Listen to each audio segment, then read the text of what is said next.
मेरे पास आपके लिए एक आसान सवाल है। मुझे यकीन है आपने पिछले हफ्ते स्यूटा स्पेन की वो क्लिप्स देखी होंगी जिसमें हजारों लोग थे। कुछ अनुमानों के अनुसार करीब 80,000 मोरक्कन लोगों ने किसी तरह अचानक अफ्रीका में मोरक्को की जमीन पर स्थित स्पेनिश एन्क्लेव में घुसने का फैसला कर लिया। हाँ, ये अलग मुद्दा है। इसराइली लोग अच्छे तर्क दे रहे हैं। स्पेन क्या कर रहा है मोरक्को की जमीन पर, यह अलग विषय है। लेकिन मैं आपसे सवाल पूछना चाहता हूं। मैं जानना चाहता हूं कि इस आक्रमण की आलोचना सिर्फ हम जैसे राष्ट्रवादियों, दक्षिणपंथियों और रूढ़िवादियों ने ही नहीं, बल्कि वैश्विकवादियों और वामपंथियों ने भी क्यों की? क्यों? क्या वजह है कि एक आक्रमण गलत है और दूसरा आक्रमण सही? इसे देखिए, यह डोवर है। सैकड़ों, अगर नहीं, ठीक है, शायद हजार नहीं, लेकिन सैकड़ों आदमी लड़ने की उम्र के, जैसे आपने स्पेन वाली घुसपैठ में देखा था। बिल्कुल वैसे ही। ये आदमी सालों से यूके में आ रहे हैं, लेकिन कोई कुछ कह नहीं सकता, कोई इसकी खुलकर निंदा नहीं कर सकता, कोई इसके बारे में कुछ कर नहीं सकता। क्या मैं ऐसा क्यों कह रहा हूं? क्योंकि इसे देखिए, स्पेन में जो हुआ उसके बाद उर्सुला वॉन डेर लेयन ने यही कहा। सेउटा से आ रही तस्वीरें अस्वीकार्य है। क्यों? वो तस्वीरें अस्वीकार्य है, लेकिन ये तस्वीरें ठीक है। क्या क्या? आपका मतलब क्या है? तो क्या वो ठीक है? अगर आप उन्हें वापस भेज सकते हैं तो इन लोगों को वापस क्यों नहीं भेज सकते? मुझे समझ नहीं आ रहा। क्या मैं कुछ मिस कर रहा हूं? हम अपने नियमों का पालन किए बिना किसी को भी अपने संघ में आने की अनुमति नहीं दे सकते। सच में? आपके नियमों का पालन करके? जैसे ये नियम, इसे देखो। तो आप यहाँ इन एनजीओ कार्यकर्ताओं को देख सकते हैं जो कानूनी प्रवासियों की यात्रा के दौरान उनकी मदद कर रहे हैं। अब जाहिर तौर पर बहुत खुश हैं। दोस्तों माफ कीजिए, पलियामो। वे खुलकर उनके इंग्लैंड जाने में मदद कर रहे हैं। ये यूरोप में हो रहा है। ऐसा क्यों? इन्हें गिरफ्तार क्यों नहीं किया जा रहा? उर्सुला वॉन डेर लेयन वो कह रही है कि हम किसी को भी अपने संघ में आने की अनुमति नहीं दे सकते जब तक वे हमारे नियमों का पालन नहीं करते। तो क्या यह भी उन नियमों का हिस्सा है? क्या ये आपके नियम है? दोस्तों, यहाँ कुछ और लोग हैं। चलिए इंग्लैंड चलते हैं। क्या आप जाना चाहेंगे? हम आपकी मदद करेंगे। उनका वैश्विक एजेंडा उन्हीं पर पलट गया है। खतरनाक तरीके से सीमा पार करना तुरंत बंद होना चाहिए। वे यहाँ दिखावटी नैतिकता वाला रुख ले रहे हैं। हालांकि पारिया इतनी खतरनाक नहीं थी। वे तैर कर निकल गए। उन्होंने मीलों तैराकी नहीं की। कुछ लोग मारे गए, पर ऐसा होता है। तस्करी के जाल को खत्म किया जाना चाहिए और वापस भेजने की प्रक्रिया उतनी ही तेज होनी चाहिए जितनी हमारे नियम अनुमति देते हैं। आप, क्या मतलब है वापसी तेज होनी चाहिए? क्या मतलब है वापसी? पिछले साल स्पेन का सर्वोच्च न्यायालय ने कहा था कि स्पेन में प्रवेश करने वालों को वापस नहीं भेजा जा सकता। खासकर मोरक्को का जिक्र किया गया था। उस फैसले का क्या हुआ? क्यों वे बदल रहे हैं? अपनी बात से पीछे क्यों हट रहे हैं? उन्होंने खुद ही यह फैसला लिया था, तो अब टिके क्यों नहीं रहना चाहते? क्योंकि उनकी योजना हमेशा से धीरे धीरे पश्चिमी दुनिया को बीमार करना था। धीरे धीरे मतलब ये नहीं कि एक साथ 100 लोग। मुझे लगता है कि अगर महीने में 100 लोग होते तो वो ठीक और संभालने लायक होता, लेकिन नहीं, ये कुछ हजार से शुरू हुआ। एक दिन में 10 या 50,000 मत भेजो, बस कुछ हजार भेजो। उन्हें अंदर लाओ, संस्थाओं को कमजोर करो। हम जनता को काबू में रखेंगे, उन्हें दूर रखेंगे और बताएंगे कि वे संकीर्ण सोच वाले हैं।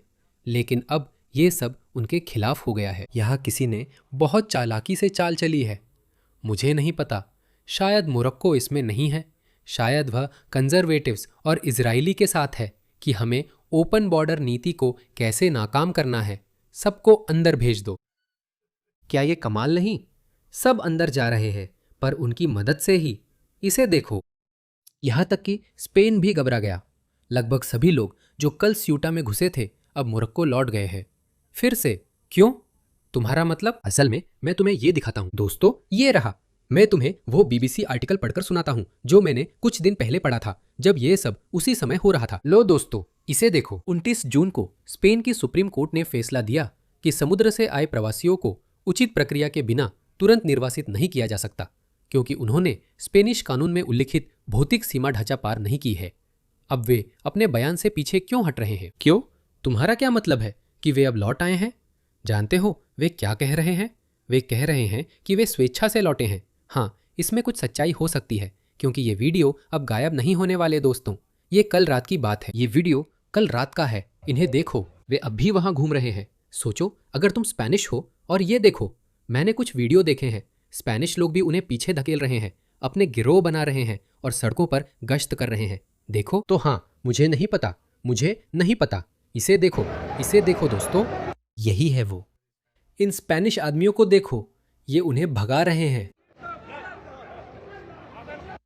तो हाँ, देखो, मुझे नहीं पता, क्या यही वो चाहते हैं? Ursula von der Leyen, Pedro Sanchez आदि कट्टर वामपंथी, मार्क्सवादी, कम्युनिस्ट, समाजवादी हैं। ये खुले बॉर्डर और सभी को अंदर आने देना चाहते हैं। जानते हो वे ऐसा क्यों कह रहे हैं? क्योंकि जैसा मैंने कल कहा था, जॉर्जिया मेलोनी ने सिर्फ धमकी नहीं दी, बल्कि सच में स्पेन के साथ फ्री वीजा ट्रैवल एग्रीमेंट खत्म कर दिया है। यूरोपीय संघ बिखरने वाला है, इसे बिखरना ही होगा। किसी न किसी समय इसे टूटना ही होगा, और ये टूट भी रही है।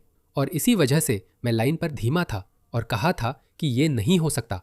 आपने ये किया, उन्होंने ये किया, जिससे ये हुआ।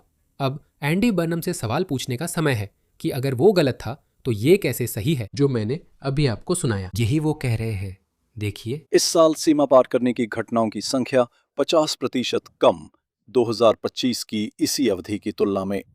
और अभी जो महीना गया है जुलाई, उसमें पिछले 6 सालों में सबसे कम लोग पार कर रहे हैं।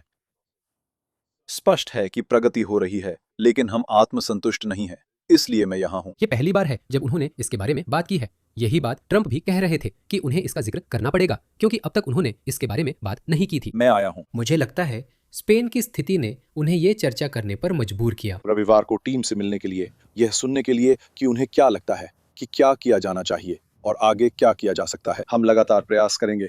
लोगों की इच्छा है कि ये मुद्दा सुलझे। मेकरफील्ड में भी मैंने यही सुना, लेकिन हमें संवेदनशील भी रहना चाहिए। दोस्तों, मैं आपको और दिखाता हूँ। मुझे लगा था सिर्फ मैं या कुछ लोग ही ऐसे बोलते हैं। इस देशभक्त अश्वेत को सुनिए।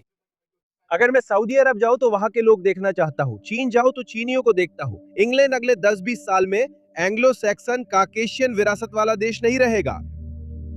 लोग मेरी तरह दिखेंगे, जो अच्छा नहीं है। ये अच्छी बात क्यों नहीं है? क्योंकि वे एक हीन संस्कृति लेकर आएंगे। कुछ लोगों को पसंद नहीं, पर मेरे पास ब्राउन प्रिविलेज है। मैं पश्चिमी सभ्यता की बात करता हूँ और मानता हूँ कि वही सबसे उन्नत और मानव मन की बेहतरीन उपज है। सभ्यता निर्माण की बात करें तो पश्चिम मानव जाति का सबसे बेहतरीन कार्य है। हमें इसे क्यों खोना चाहिए? क्यों? देखिए, इस सभ्यता ने क्या किया है। हम मंगल पर जाने वाले हैं,